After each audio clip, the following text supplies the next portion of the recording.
Fala pessoas, tudo bem com vocês? No vídeo de hoje eu vou esclarecer dúvidas que você pode ter sobre o seu drone ou um eventual drone que você queira comprar e que foram elencados nos últimos vídeos aí por pessoas que assistem a gente.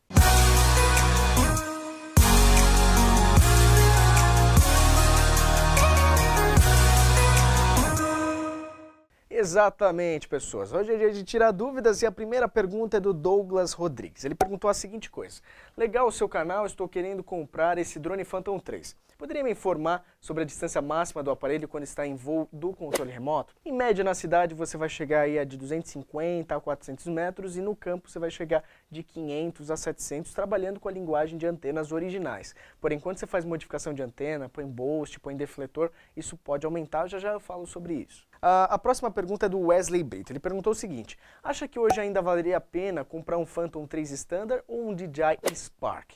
A questão é a seguinte: o Spark foi lançado recentemente pela DJI, um modelo muito mais compacto, que você pode colocar na sua bolsa, que você pode levar de forma muito mais compacta. Mas quando você fala profissionalmente, ainda é no mercado uma questão que às vezes o seu cliente espera que você chegue com uma câmera grande, às vezes você está com uma mirrorless, uma A7S que é monstruosamente melhor do que às vezes uma MC2000 da Sony, que é uma câmera grande, mas assim, ele não valoriza pelos recursos e sim pelo tamanho.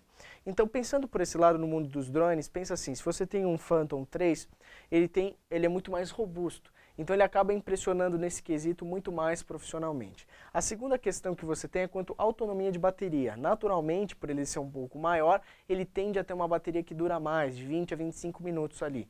E o Spark, tem gente falando que não dura 10, 12 minutos, dependendo do seu tipo de voo, se está com vento, se você quer fazer manobras mais rápidas.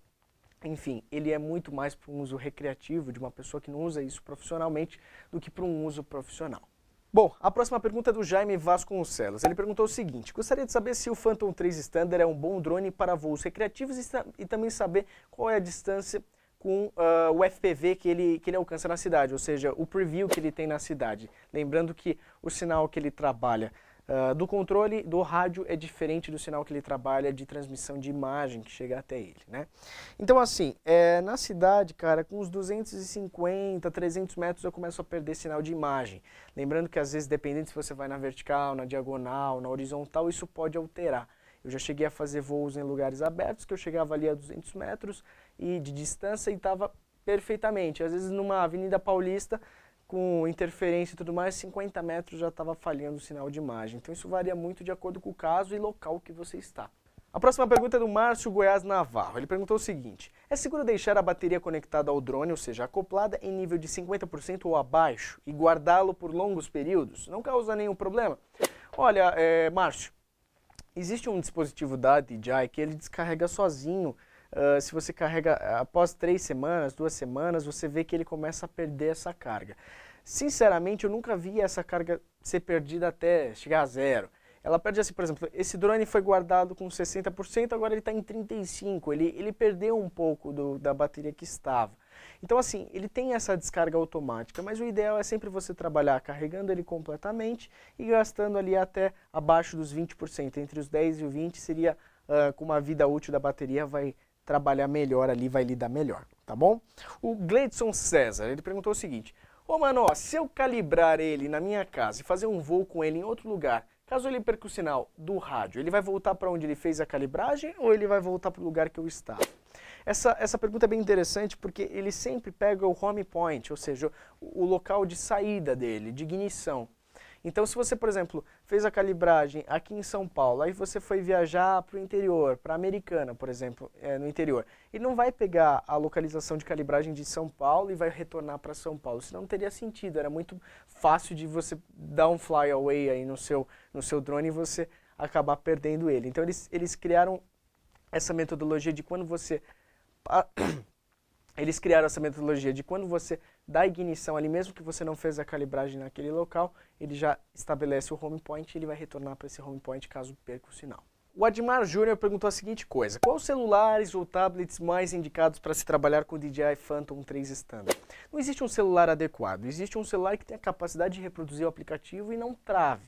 Eu várias vezes recebo mensagens enquanto eu estou pilotando, eu já recebi até ligações e o celular consegue trabalhar com isso sem travar. Então é importante você ter um celular que não trave, não existe uma marca certa, não existe um modelo certo. Eu acho primordial ter uma tela grande porque você tem N informações ali que você precisa estabelecer ali na sua transmissão, ver altura, altitude, local, deslocamento, enfim, bateria. Tem N informações que você precisa ter e uma tela muito pequenininha fica difícil. Pra você ter noção, eu tenho um iPhone 6 Plus, né? E ele tem uma tela grande, bem maior do que a maioria dos celulares, e mesmo assim eu sinto dificuldade. Eu queria já um tablet para estar pilotando ali. Então é sempre importante você ter um celular com uma tela de 5 polegadas para cima para você conseguir fazer uma transmissão bem interessante, uma gravação bem interessante. Bom, uma outra pergunta do Giga Vlogs, ele pergunta a seguinte coisa, uma pergunta: toda vez que for levantar voo com ele, você tem que sincronizar? Eu acho que ele quis dizer calibrar. Olha, sempre que você estiver em um território diferente, distinto do que você fez a última calibragem, ou seja, que tenha eletromagnetismo, metais, rochas, ou uma configuração de paisagem totalmente distinta da última calibragem, eu aconselho você sempre a calibrar no início desse voo. Próxima pergunta é de tudo um pouco. Ele perguntou o seguinte: quanto custa um desses? É confiável comprar no Mercado Livre? Olha, o meu eu comprei através do Mercado Livre, mas assim, quando eu fui comprar, mandei mensagem, descobri que o cara era de São Paulo, eu fui lá na Santa Efigênia, achei a loja dele, e eu comprei pelo Mercado Livre, mas eu fui retirar na loja dele. Hoje em dia o Mercado Livre tem uma capacidade de segurança muito boa, muito legal. Eu já comprei, eu costumo dizer que eu quase compro até o supermercado pelo Mercado Livre. Tudo eu compro pelo Mercado Livre e eu nunca tive problema nenhum, a não ser uma vez, e eu fui reembolsado, então eu confio bastante. Então assim, é confiável. O custo ele vai de 2 a 2.500, dependendo do seu vendedor, se você vai pegar com nota ou sem nota.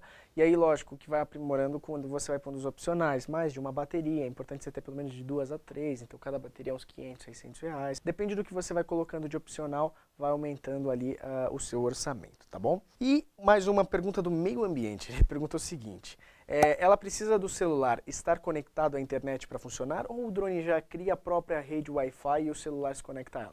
Exatamente, você respondeu a sua pergunta.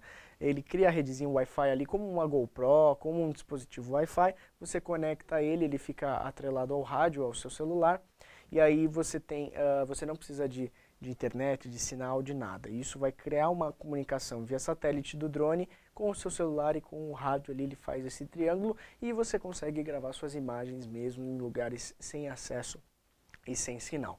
E isso é muito interessante você pensar que às vezes você pode até gravar. Eu procuro fazer isso, eu ponho em modo avião, porque no modo avião com o Wi-Fi ligado, porque aí eu não vou receber uma ligação indesejada que pode atrapalhar no voo. Por mais que não aconteça nada, você não vai perder seu drone, ele continua voando normalmente. É um risco ali você se embananar sem querer apertar um comando, o drone abaixar ali, cair, enfim. Bom, pessoal, então foram 9 perguntinhas respondidas. Aí a gente tem mais uma sequência que eu vou fazer num próximo vídeo, para não ficar muito extenso, de dúvidas que você pode ter de drones. E se por acaso eu não comentei alguma e você tem, coloca nos comentários desse vídeo que no próximo vídeo eu posso estar falando sobre essa eventual dúvida. Então aproveita, deixa o seu like. Se você não viu outros vídeos de drone, eu vou colocar os cards aqui. Eu fiz um primeiro vídeo apresentando o drone, que é essas dicas para pilotar um drone. Então clica nesse card aqui para justamente você aprender a calibrar o drone se você tem alguma dificuldade. E eu também fiz um outro vídeo de edição para drone. Se você tem dúvidas de como criar ritmo, dar ritmo à sua edição, é fundamental que você entenda que muitas vezes o trabalho tem que ser em conjunto. Uma boa captação e uma boa edição, um bom ritmo para no final esse vídeo ficar de tirar o fôlego. Tá bom, gente? Então até o próximo vídeo.